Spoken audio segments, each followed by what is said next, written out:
entrepreneur, and I am the owner of JBI Tech Service and Nest Home Care. Today's video is going to cover the 5 things I wish I would have done better. I could have done better for the 2025 tax season. This is a JBI Tax Service video.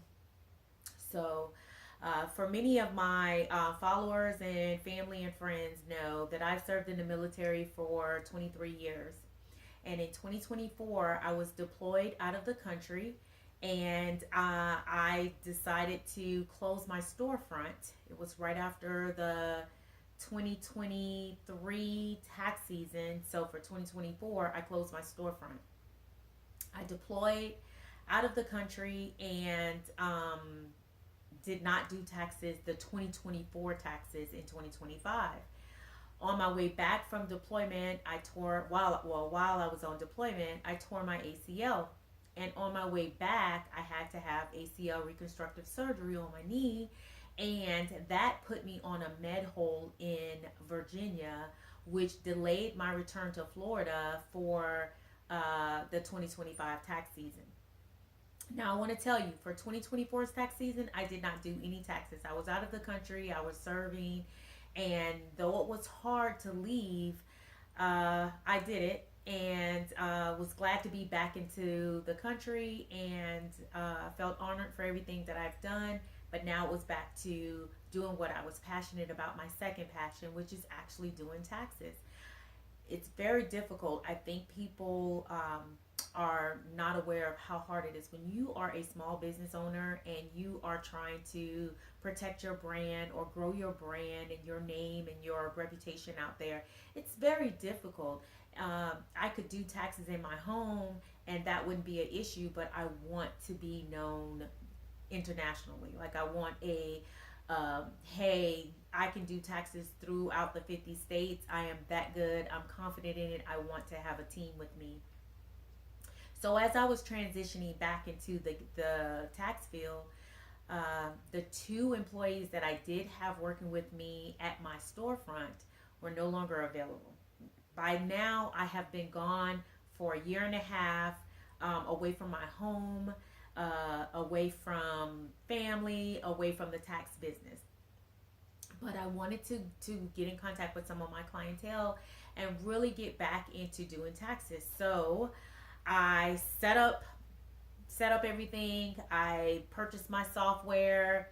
I sent out flyers, mailers, and with $25 discounts, and I updated my business cards, my website, everything. I took care of that. I did that part really well. I'm very good on the administrative part, hands down. But as I started getting clients, and as I started getting communication again with my previous clients and potential clients, that's when I knew that I had did some things wrong. So the first thing I for sure did incorrectly was I did not price my services correctly. I undercharged so bad. It was so bad that there were clients that were giving me $50 to $100 tips. I am not kidding you. They were like, "That's it?" That's how you know you really did a poor job. But what my frame of reference was actually just commercials that I saw, and doing a little Google search on some of like the H&R Block's websites, or some of the Jackson Hewitts and so forth, which is great. That's a good start. But a lot of that marketing that they do are for basic taxes. And to be honest with you, that is generally not my clientele. My clientele is usually business owners, people with investment properties, realtors, people with a bunch of stock portfolio. And they are not the ones who would get the, "Hey, come in and we can do your taxes for free," or "Hey, stop by and your taxes are going to be under $100. That's not my clientele. However, I was charging that low. It was so bad that I met a fellow tax preparer through a family member, and she had already made $40,000 midway through tax season. But do you know, for tax season, by that time, at the same time that she made her 40,000, I barely made enough to cover my software. Let that sink in. My software. Not to put money in my pocket, but just to break even for everything that I had invested in tax season 2025. It was just so bad. I will never do that again because my clients do get excellent service from me, and very accurate, very detailed, very professional service. And I undercharged myself. So that is definitely one thing that I wish I would have done differently. The second thing that I had wish I had done better was I did not try to hire any tax preparers. I wish I would have collabed. I wish I would have had some assistance. I wish I would have had people on my team to help fill in the gap. And I tell you why. 2025's tax season started. I was in Virginia still recovering, doing physical therapy and all that good stuff. But I had to move back home mid tax season. So that transition from that 13 and a half hour drive, packing all my stuff up to come from Virginia to Florida, that took a lot. And then to get settled in and to get my business back up, or to get my software running and everything at home, I I delayed. There was a delay for some of my clients to get the service that they wanted and that they needed. And that was one thing that if I would have had other preparers, people that I know do taxes or I've worked with in the past, I wish I would have been able to collab more. I didn't get into any of the groups. I didn't get into any of the programs for tax preparers this year. My main concern was, let me get up and running. I want my clients back. I want my brand back. I don't want to lose everything that I've invested so many years in, and which was great, but at a cost of doing it by myself was a little challenging. So I wish I would have had more people to come on board with me. The third mistake I think I did was I did not set up any processes. Let me tell you something about processes. When you don't have a system in place, especially coming from a storefront where you had an actual office and everything was right there, to coming into a home office and rushing because you don't have everything set up, that is a challenge. And I promised myself for 2026 tax season, that would not happen. I will start on that very early. As a matter of fact, by the end of 2025's tax season, I had already had processes set in place for 2026. I didn't have scheduling. They were either calling me or leaving me voice messages, and I was writing it in my planner. But I should have had a scheduler set up like I've done in the past when I had my storefront, and had my clientele literally get reminder text messages about their appointments. I didn't have a signature pad. I literally did not have my signature pads ready for at the end of me completing their taxes for them, even if it was in person or if it was something that I did virtually for them. My signature pads were not set up. My Square payment pad was not set up. Let this sink in. I have completed 2 years of business taxes because you literally didn't do your taxes because you were waiting on me. That's how loyal my clients are. And then I didn't have a Square to take your payment. I had to literally ask you to come back so that I can get a payment from you. If that doesn't say, hey, I'm just doing this as a hobby and not a business, I don't know what else does. I will never do that again. Now, was it awkward? Absolutely not. So she had other family members that were getting their taxes done with me as well. She was bringing their paperwork back. They were coming back together anyway. So I told her, hey, I will collect the payment from you when I see you again on the weekend because you're coming back here anyway. And that's how I played it off. But the lack of having the preparation, I literally had it moved. I moved from Virginia, and so my Square, it wasn't that I didn't have it. I just didn't have it out of storage. And that is so bad. So I don't ever want to be that way again. I want to have where when you're coming in, like I did when I had my storefront, you're coming into my office, half of your taxes are already prepared because I have done my due diligence for you. I have my advice. I know your previous tax years documentation, so I know what to look for already. I want it squared away like that for 2026. And not having that, and not having the opportunity or the time to have that type of system in place is just something I would never do ever again. So that was a big mistake. It slowed things down.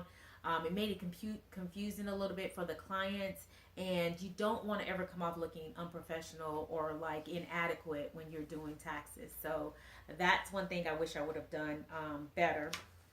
And I really got to get into my appointment reminders, because I think as a consumer, when I make an appointment with anybody and they send me a reminder, I think that is a squared away organization. I want reminders. I like the reminders. We are all busy, and I think we should have those. And that's one thing that I missed this year. So definitely reminders and so forth. Number 4 of what I missed out on was definitely marketing. Now, I was good at posting because I used some of the AI tools that were out there that did it on an automatic basis. And that's not a bad thing. They really helped out because it kept you in people's forefront of their minds. Here's the problem with it though. Because it's computer generated, a lot of it, as I started looking at, like when I checked to see and really read what was on the videos or the postings that they did, because you allow them to go to your Facebook and Instagram and so forth, and then they post their marketing for you. Some of the things that they were saying didn't even match my brand. Didn't coincide with who JBI Tech Service is to me.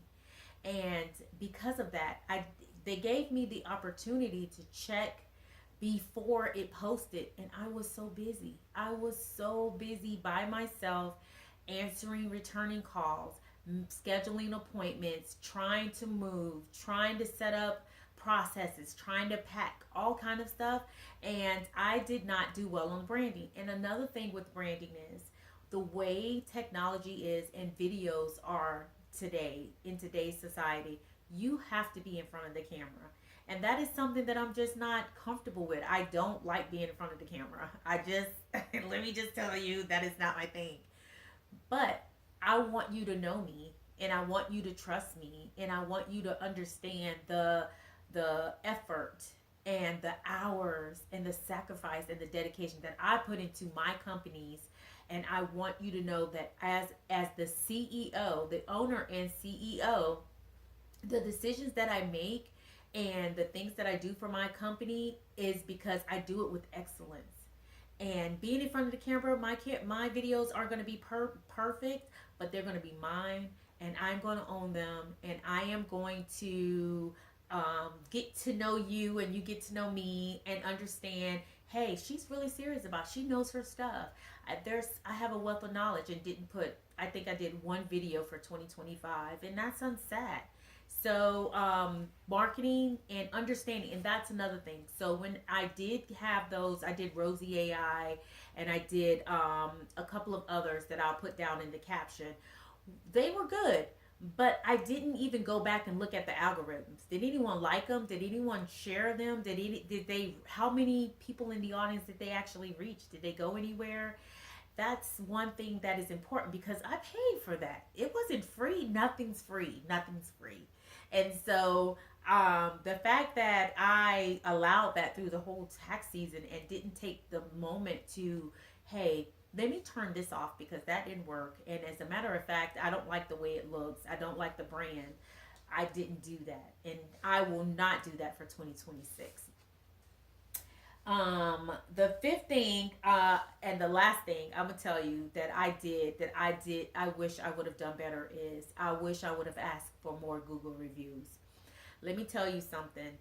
I know all of us do it, whether it's clothes, perfume, any type of services that we want rendered. If there are options out there, I'm looking at a review. I want to know what you're saying. Even the books that I read on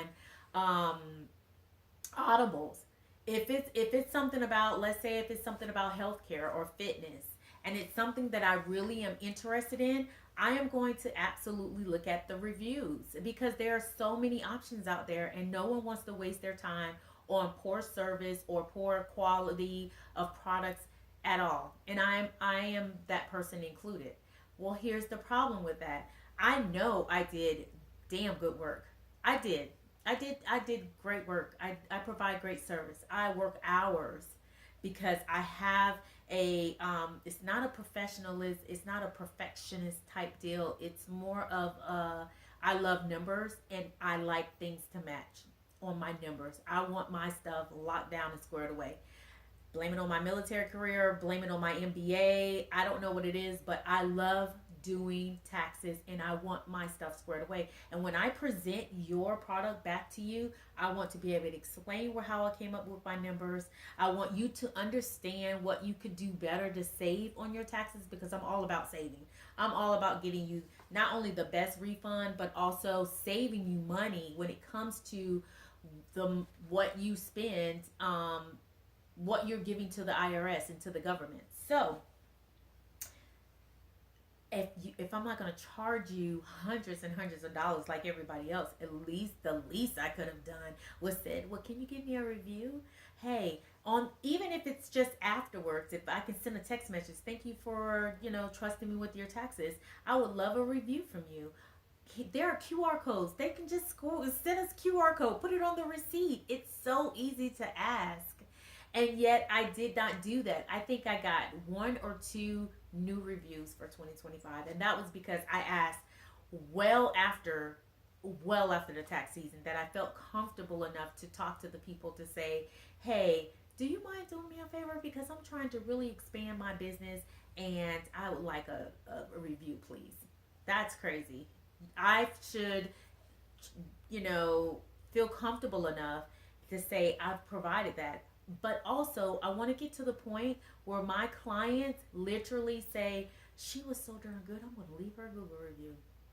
But you don't know what you don't know. Maybe they didn't think I didn't have a Google review simply because I was doing in my office, which next video I'm going to show you my office because I revamped it and it looks amazing in here. And as we're expanding, and I will be hiring more tax preparers for JBI Tax Service for the 2026 tax season, I want people to understand that this is not a hobby for me. I take pride in my services, in my business, and getting back into it and feeling so refreshed and so excited about the changes and the things that how I can help my clients is something that's so important to me. So thank you so much for tuning in. And hey, let me know if you're not a subscriber, please subscribe to my channel. I'm trying to grow my channel because I am trying to grow my businesses. I will be posting videos about how I've juggled growing and starting two businesses, how I'm working for myself, how I'm helping the community. That's another big thing that's important to me. And yeah, I want my team. I want a team to come with me. I want help. I want partners. So please contact with me. Subscribe, like the video, share the video, and I will see you again in the next one. Take care.